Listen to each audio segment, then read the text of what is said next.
A Glasnost foi uma medida política implantada juntamente com a Perestroika na União Soviética durante o governo de Mikhail Gorbachev. A Glasnost contribuiu em grande parte para a intensificação de um clima de instabilidade causado por agitação nacionalistas.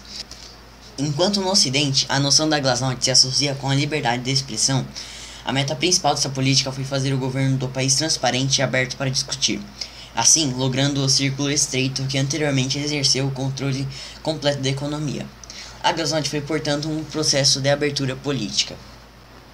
A Glasnost deu novas liberdades à população, como uma maior liberdade de expressão, uma modificação radical, visto que o controle das liberdades de expressão e supressão da crítica ao governo tinham sido anteriormente uma parte central do sistema soviético.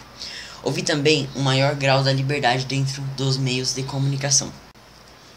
A perestroika foi, em conjunto com a Glasnost, uma das políticas introduzidas na União das Repúblicas Socialistas Soviéticas por Mikhail Gorbachev em 1985. A palavra perestroika significa reconstrução. Recebeu a conotação de reestruturação econômica. Gorbachev percebeu que a economia da União Soviética estava a falhar e sentiu que o sistema socialista certamente necessitava de uma reforma. Uma chave principal da perestroika era reduzir a quantidade de dinheiro gasto em defesa, e para fazer isso, Gorbachev sentiu que a União Soviética deveria desocupar o Afeganistão, negociar com os Estados Unidos e não interferir com outros países comunistas. A perestroika permitiu a liberação do comércio exterior, os preços, a moeda, a eliminação dos limites de fabricação de produtos, a redução de subsídios à economia e a autorização de importação de produtos estrangeiros, o que levou a uma variação extrema de diversos fatores econômicos que fizeram sentir por todo o país. As reformas econômicas da República Popular da China, a perestroika é largamente avaliada como tendo falhado em seu objetivo principal de reestruturar a economia soviética. As razões para o seu fracasso foram examinadas por muitos economistas e historiadores. Uma das razões citadas para esse fracasso foi o insucesso na promoção e criação de entidades, e a indisposição de Gorbachev em relação a uma reforma na agricultura soviética.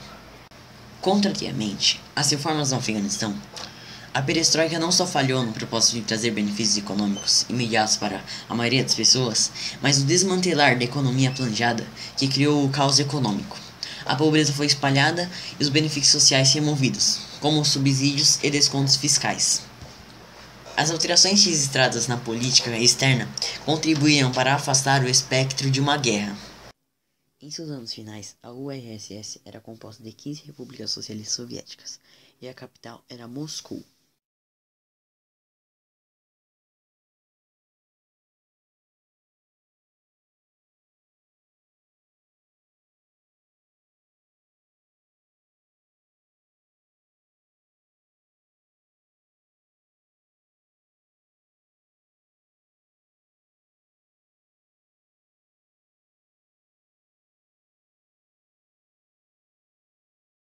O russo era a língua oficial da URSS.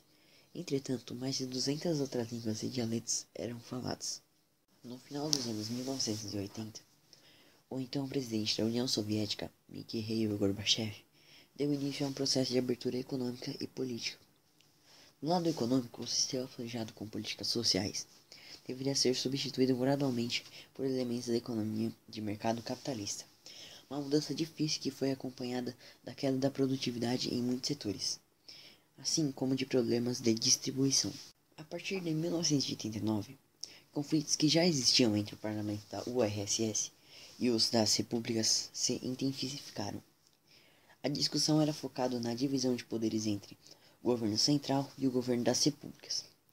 O surgimento do nacionalismo étnico em várias repúblicas e as exigências crescentes de autonomia pioraram os conflitos. Em 1991, 3 repúblicas, Estônia, Letônia e Lituânia, atingiram independência completa e foram reconhecidos como estados soberanos, enquanto vários outros buscavam independência. Gorbachev discursou em agosto de 1991 no parlamento e disse que a URSS se transformaria numa confederação com o novo nome de União Livre de Repúblicas Soberanas.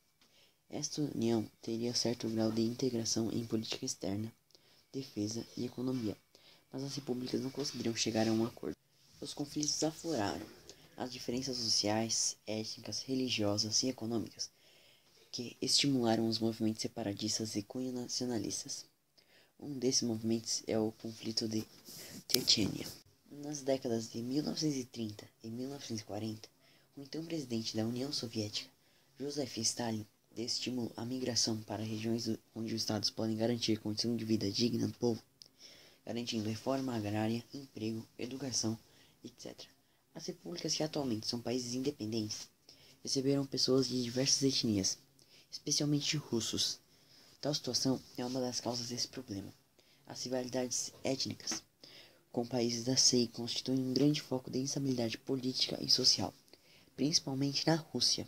E o fim do socialismo na União Soviética e a adoção da economia de mercado capitalista geraram uma situação atual de conflitos. Naquele momento, como todos lutavam pela construção da qualidade de vida coletiva, não existia a ambição pelo poder. E o fim da URSS e a formação da CEI iniciaram um processo que talvez sem retorno. E com tudo isso, vemos que houve uma grande quantidade de conflitos étnicos, sociais e políticos.